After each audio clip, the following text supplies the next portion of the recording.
I received the initial call. I was on another call and was asked to divert to go to this call. Okay. Because it was so serious, and I was the first emergency responder on the scene. The first emergency responder on the scene. Yes. Okay. So tell me what you saw with this priest. Well, it was a ways into the incident, trying to get Katie out of the car. Probably at least an hour into the rescue, to the incident.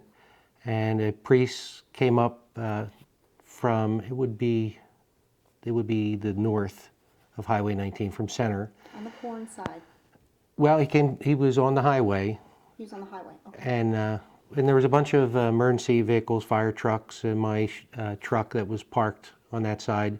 And he came between and he asked if he could anoint the girl in the car. And at first, my first thought was that it would possibly send the wrong message to Katie, that maybe we had called a priest, that we thought that she wasn't going to make it. So I asked him to wait, and I went up to the air evac pilot, who was right there, and I kind of whispered in his ear and asked him what he thought, and he had the same concerns. So I went back and talked to the priest and told him that we were worried that she would think that we'd given up hope. And he said, I just want to anoint her. And so we just let him come up to the scene, and he used his thumb and he reached through the emergency workers and did the sign of the cross with his thumb, and had holy water or oil that he spread as he said a prayer. And he walked away, and then I'm not sure if Katie called him back. I don't even know if she knew that he was there, or one of the emergency workers called him back, and he went back again. And when he was done, he came back and stood probably 15 feet away from where the car was, and he was there almost 20 minutes, I'd say 15 to 20 minutes, and he prayed the rosary. I saw a wooden, dark wooden rosary beads in his hands, and he was praying the rosary. And at some point he had left. Never saw how he got there, but it was the road was blocked off for quite a few miles, 2 or 3 miles, and I don't see how he could have driven up in a car, because he wouldn't have been allowed past the other emergency, responders that were blocking the highway, and it was way too far for an ordinary person to walk out there. And then when you turned around, he was gone. I mean, I don't know how mysterious that is, but apparently his actions gave hope and faith to the emergency workers. Before he had arrived, the fire chief, Raymond Reed, had kind of stepped back and stepped away, and had come up to me and said he was concerned because he was out of options. The tools weren't working, and it was, by that time, I said almost an hour, and we're a little bit more, and he said, I don't know how we're going to get her out. And I said, Raymond, I promised her mother and her that we get her out. We have to get her out. And he said, I know. And he went back, and it was probably 5 or 10 minutes later that the priest had walked up. And 5-10 minutes later after that, huh? Is when the priest came up, and it's become a big news story. And I guess it's because people need that faith and that hope that are looking for it. And Katie was a pretty amazing girl. I've done this for a long time, 27 years as a police officer, and I've never seen a person as strong as she was. The whole time, she never screamed out in pain or cried, or she just asked people to pray out loud with her. And it's amazing.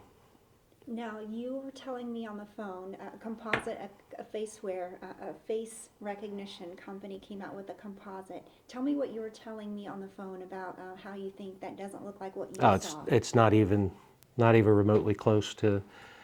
The priest was probably 60 to 65 even, about 5'6". He was shorter, with a black shirt and pants, and he had the typical white collar and a silver metal, like an older looking cross,